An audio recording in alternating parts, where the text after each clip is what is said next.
Como não deu pra gente se reunir bem hoje nessas semanas, eu vou dar uma prévia sobre o que eu sei para a apresentação sair bem feita. Imagine que tem um banner aqui, vamos começar assim.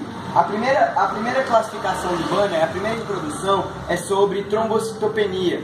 Por que eu coloquei em primeiro lugar trombocitopenia? Porque pelo fato do vírus afetar a coagulação, se a gente souber primeiro o que é coagulação e como ela é afetada, quando eu for explicar o vírus, eu vou poder pular essa parte de explicar a coagulação. Então vamos lá, vamos começar. Sobre o vírus, sobre a trombocitopenia. A trombocitopenia, ela é feita por meio de afetar a homeostasia. O que é a homeostasia? É não deixar nem sangrar, que são hemorragias, e nem ocorrer o processo de grandes coágulos que não vão ser desfeitos pela fibrinólise. Por isso,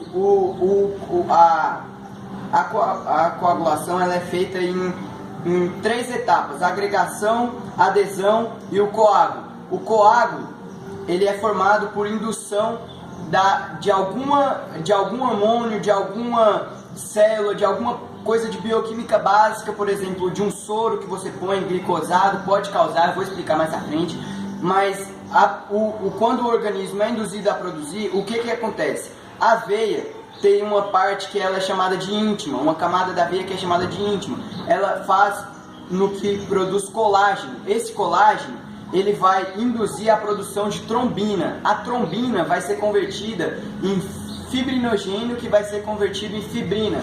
A fibrina ela tem um efeito cascata, que é a formação das plaquetas. Geralmente ela é redondinha, mas como ela vai se agregar uma nas outras, ela fica com uma forma parecida com a dos macrófagos, que vão se unir e formar em forma pontiaguda, parecendo de uma agulha, em forma pontiaguda, o coágulo. Formou o coágulo. Ou seja, para que esse coágulo foi formado? Para evitar o sangramento. Aí que começa a trombocitopenia, afetar depois do coágulo pronto. O coágulo está pronto, temos 2 tipos de trombocitopenia em conceitos básicos, que são: o coágulo não vai se desfazer, que é quando ocorre a fibrinólise, que vai transmitir isoenzimas que vão degradar as plaquetas. Não ocorre esse processo. E temos também quando não ocorre a fibrinólise, o coágulo vai ficar permanentemente. Isso aí gera púrpuras, não sei se vocês já viram, que deixa meio roxo nas partes do animal, por causa que é acúmulo de sangue, por causa do coágulo formado e não se degradado. No outro caso que a gente tem básico de bioquímica, é quando o coágulo não se forma ou se desfaz muito rápido. Não dá para formar agregação, fica espaços, causando anemias petenquimais, que são... hemorragias petenquimais, que são passagens de sangue. Podem ser grandes ou pequenas, vai depender da fase, se for agudo ou crônico, vai depender do diagnóstico de cada caso. Agora, para a gente ter uma noção básica de como isso acontece e por quê. O vírus, ele se acopla na célula por meio da membrana celular de uma célula do organismo, pode ser plaquetas ou qualquer uma que vai afetar no sistema, tanto no sistema cardiovascular completo, tanto no linfático como no vascular sanguíneo. O vírus não tem célula específica, ele vai querer se multiplicar e o organismo vai tentar combater. Ele vai se agregar na célula pela membrana plasmática, pela membrana celular, por meio do glicocálix, que é uma camada proteica que vai se unir. Como que ele consegue se unir? Que eu não sei, porque se é um vírus, por que o organismo não combate isso? O vírus, ele tem uma chave de segurança, não é igual à do glicocálix, mas é parecida de forma que dê para encaixar. E depois de encaixado, o glicocálix ele é responsável pela troca de proteínas e substâncias bioquímicas da célula. Essas substâncias ele invade como se fosse uma substância do organismo mesmo, mas não é. E vai colocar o seu RNA lá dentro do citoplasma da célula. dentro do citoplasma o RNA do vírus vai começar a se multiplicar. Uma vez entrado, não tem volta. Essa célula, por essa doença a gente está estudando ser endógena, ou seja, atuar dentro do DNA, que eu vou explicar mais à frente agora, ela vai morrer.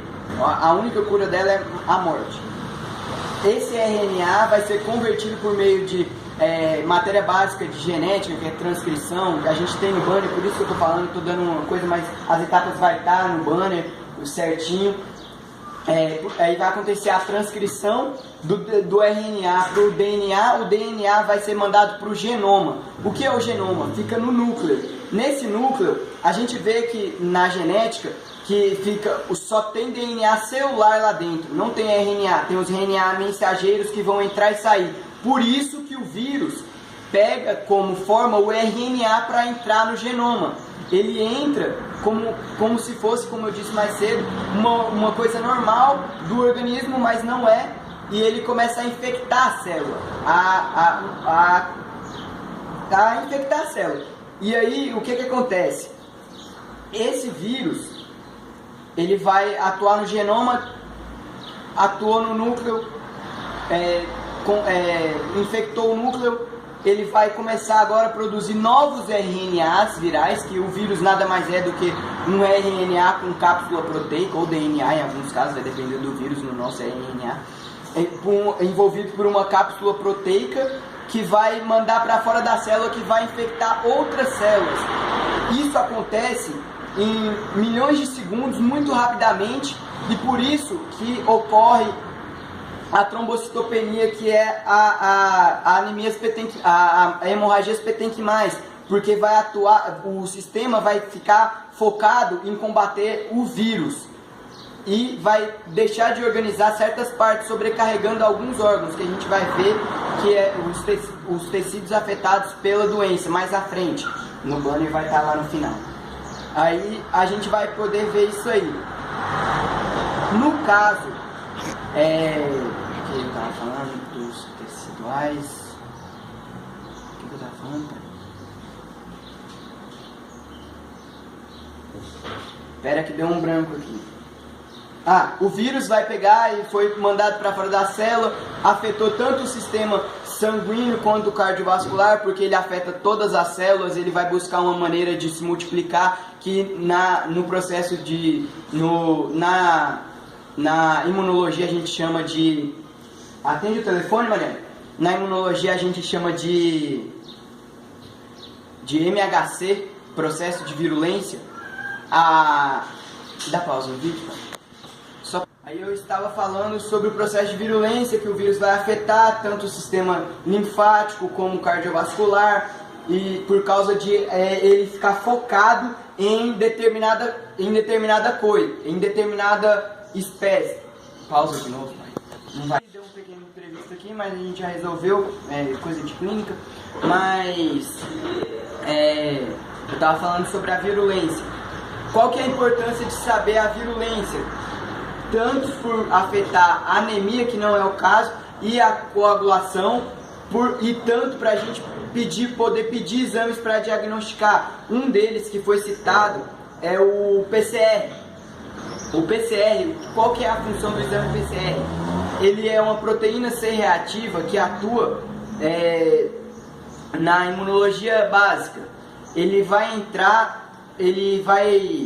entrar em contato com o vírus. Por que ele não é muito indicado, ou ele é mais ou menos quase sempre associado com outro exame? Porque em caso de negativo, ele pode não ter entrado em contato com o vírus, mesmo sendo muito, o organismo é muito grande, são muitas células, são milhares de células, são muitos órgãos, e tudo funciona muito rápido, e no exame pode ser que naquela pequena quantidade que você pegou, não tinha nenhuma célula de vírus. Isso pode ser que pode se dar um falso negativo. Em caso de positivo, beleza, ele é o melhor, porque se tem um contato, ele é uma proteína que vai reagir contra o vírus, e por causa que a gente está vendo agora na imunologia, a primeira matéria, que ele vai entrar contra o vírus para primeiro compactar, primeiro ele para a célula infectada, tá aqui, célula infectada com o vírus, mandando vírus, igual eu expliquei, mandando vírus, o complexo C vai se dividir em proteínas que vai primeiro paralisar o vírus para que ele pare de se multiplicar, e depois vai vir outro complexo C que vai se originar a quebra. Isso é o que a proteína C faz. O PCR vai atuar de uma forma de análise dessa reação. Se ocorrer essa reação no exame, ela indica que tem vírus e o animal é doente. Se indica que não tem vírus, é bom associar, se o sintoma for persistente, é bom associar com outro exame em casos desse vírus que